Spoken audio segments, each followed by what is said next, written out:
नमस्कार, स्वागत है मेरे YouTube चैनल कनक हिंदी एकेडमी में। आज हम देखेंगे सहजोबाई के पद। सहजोबाई के पद देखने से पहले हम बात करते हैं उनके जीवन परिचय के बारे में। सहजोबाई संत कवित्री थी। इनका जन्म 1725 ईस्वी में दिल्ली के निकट परीक्षितपुरा में हुआ था। इनके पिता का नाम हरिप्रसाद भार्गव था। प्रसिद्ध संत कवि चरणदास की ये शिष्या बन आजीवन ब्रह्मचारिणी बनकर इन्हीं की सेवा में रहीं। इनके चिंतन में कुछ ऐसी चीज़ें हैं जो अन्य संत कवियों से इन्हें अलग करती हैं। निर्गुण ज्ञानाश्रयी भक्ति धारा होकर भी कृष्ण के प्रति जो इनका अनुराग है वह इन्हें मीरा की तरह प्रस्तुत करती है, और गुरु के प्रति जो इनका उद्गार है वह इन्हें कबीर की कोटि में पहुंचा देता है। इनकी रचना है सहज प्रकाश। सहजोबाई के व्यक्तित्व और काव्य में अटूट गुरु भक्ति सहज ही ध्यान आकृष्ट करती है। तो अब हम बढ़ते हैं इनके पद की ओर। पहले पद की व्याख्या इस प्रकार है। पहले पद में सहजोबाई ने श्री कृष्ण के बाल रूप का वर्णन किया है और वे कहती हैं, मुकुट लटक अटकी मन माही। श्री कृष्ण के माथे पर जो मुकुट है और उसमें जो झालर लटका हुआ है वो जब हिलते हैं तो उसमें गजब की सौंदर्य वृद्धि होती है, और सहजोबाई का मन उसी लटकन में अटक कर रह गया है। आगे कहती हैं, नृत्य तन नटवर मदन मनोहर कुंडल झलक अलक बिथुराई। श्री कृष्ण अपने छोटे छोटे पैरों के बल नाचने में व्यस्त हैं, और इस क्रम में उनके कानों के कुंडल, उनके कानों में जो कान की बाली है और श्यामल घुंघरैले बाल इधर उधर बार बार हिलते हैं, और इसकी झलक जो है वो अत्यंत ही मनोहर है। नाक बुलाक हलत मुक्ताहल होठ मटक गत भौं चलाही। आगे सहजोबाई कहती हैं कि उनकी नाक में नुक्ता जड़ित बुलाक है, अर्थात नाक की बाली है जो होठों के हिलने पर हिलता है। श्री कृष्ण की भौएं भी कमान सी हैं, जिनके गतिशील होने से इनका स्वरूप और भी सजीव हो उठता है। आगे कवित्री कहती हैं, ठुमुक ठुमुक पग धरत धरनी पर बाँह उठाए करत चतुराई। धरती पर ठुमुक ठुमुक कर चलते हैं और अपनी बाहें उठाकर पलक झपकाकर कोई बाल सुलभ चपलता कर बैठते हैं। इनकी यह चतुराई बड़ी ही मनमोहक लगती है। झुनुक झुनुक नूपुर झनकारत तथा थेई थेई रिझ रिझाई।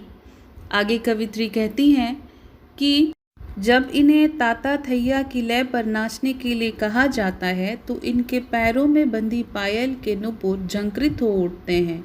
पहले ये दुलार मनुहार पर रीझते हैं और फिर आनंद में डूबकर हम सबको रिझाते हैं। आगे कवित्री कहती हैं, चरणदास सहजो ही अंतर भवनकारी चिद्रहो सदाई। अर्थात सहजोबाई अपने गुरु चरणदास की कृपा से श्री कृष्ण की यह बाल रूप की लीला देखने में सफल हुई हैं। वह श्री कृष्ण से प्रार्थना करती हैं कि इसी विश्व मनोहर स्वरूप में वे उसके हृदय रूपी भवन में सदा के लिए बस जाएं। इस पद में हम देखते हैं कि किस प्रकार सहजोबाई ने श्री कृष्ण की सगुण लीलानुभूति की व्यंजना की है। उन्होंने भक्ति के इस रूप को प्रस्तुत किया है। दूसरे पद में सहजोबाई की गुरु भक्ति, जिसकी उत्कट अभिव्यक्ति के लिए वे जानी जाती हैं, उसकी अपूर्व अभिव्यक्ति हुई है। गुरु के प्रति परमात्मा से भी बढ़कर प्रेम और उनके प्रति कृतज्ञता इस पद में विशेष रूप से परिलक्षित होती है।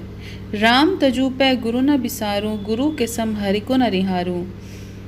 अर्थात यदि कोई अब उनसे गुरु को छोड़ने के लिए कहेगा तो वे कहती हैं कि मैं राम को ही त्यागना श्रेयस्कर समझूंगी। गुरु यदि मेरे सामने हैं तो उनके रहते मैं राम को देखना भी नहीं चाहूँगी। आगे वे कहती हैं, हरि ने जन्म दियो जगमाही, गुरु ने आवागमन छुटाही। ईश्वर ने हमें इस संसार में जन्म दिया, किंतु गुरु के द्वारा ही हमने इस संसार से मुक्ति का रास्ता खोजा है। इस जन्म मरण की जो चक्र है, उससे मुक्ति का रास्ता हमने गुरु के द्वारा ही प्राप्त किया है। हरि ने 5 चोर दिए साथा, गुरु ने लई छुटाए अनाथा। ईश्वर ने जन्म के साथ साथ 5 चोर हमारे पीछे लगा दिए। वे 5 चोर इस प्रकार हैं: क्रोध, काम, मोह, मद और मत्सर। गुरु ने इन सभी चोरों से मुक्ति का रास्ता हमें सुझाया है। आगे वे कहती हैं, हरि ने कुटुंब जाल में गेरी, गुरु ने काटी ममता बेरी। कहती हैं कि ईश्वर ने जन्म देकर हमें परिवार रूपी कारा में भेज दिया है और यहाँ बहुत स्तरीय बेड़ियों ने उन्हें जकड़ लिया है और गुरु इन सब बेड़ियों से काटकर मुक्ति का रास्ता दिखाते हैं। हरि ने रोग भोग उरझायो, गुरु जोगी कर सबे छुटायो। यही नहीं, ईश्वर ने जन्म देकर रोग और भोग में, सुख और दुख में उलझा दिया। सांसारिक आकर्षण भोग के लिए प्रवृत्त करते और भोगोपरांत अनेक रोग झेलने पड़ते थे। गुरु ने इन सब से मुक्ति दिलाई, इन सब रोगों से निकलने का रास्ता बताया। हरि ने कर्म मर्म भरमायो, गुरु ने आत्म रूप लखायो। वे कहती हैं, ईश्वर ने अनेक तरह के कर्म के मकड़ जाल में उलझा दिया, किंतु गुरु ने इन सब चीज़ को भूलकर मेरे आत्म रूप का दर्शन मुझे कराया। हरि ने मोरू आप छिपायो, गुरु दीपक दे तही दिखायो।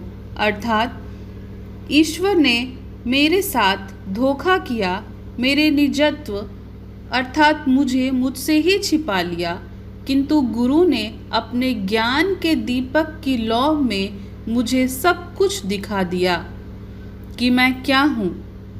फिर हरिबंध मुक्ति गति लाए, गुरु ने सब ही मर्म मिटाए। ईश्वर ने मुझे फिर भरमाने की चेष्टा की कि बंधन में ही, पारिवारिक दायित्वों के निर्वहन में ही जीव की मुक्ति है, किंतु मेरे गुरु ने ईश्वर के इस तिलिस्म को भी मिटा दिया। चरण दास पर तनमन वारूं, गुरु न तजूं हरि को तजिडारूं। अर्थात जिन गुरु चरणदास ने मेरा कायाकल्प किया, उन पर मैं स्वयं को, अपने पूरे तन मन को न्योछावर करती हूँ।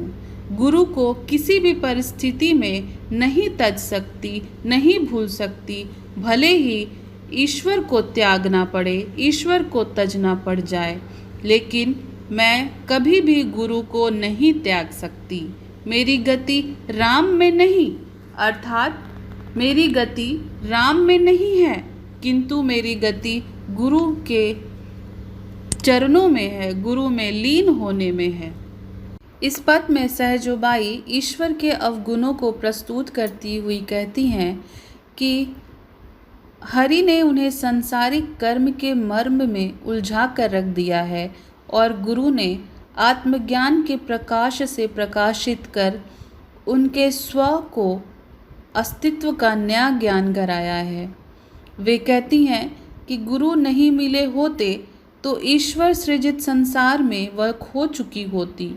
सहजोबाई के गुरु ने ईश्वर ब्रह्म के द्वारा उत्पन्न किए गए हर बाधा, बंधन, अज्ञान को दूर कर दिया। उन्हें शुद्ध कंचन स्वरूप ही नहीं, ईश्वर स्वरूप, आत्म स्वरूप बना दिया। अतः ऐसे गुरु की भक्ति के समक्ष ब्रह्म की उपलब्धि क्या चीज़ है।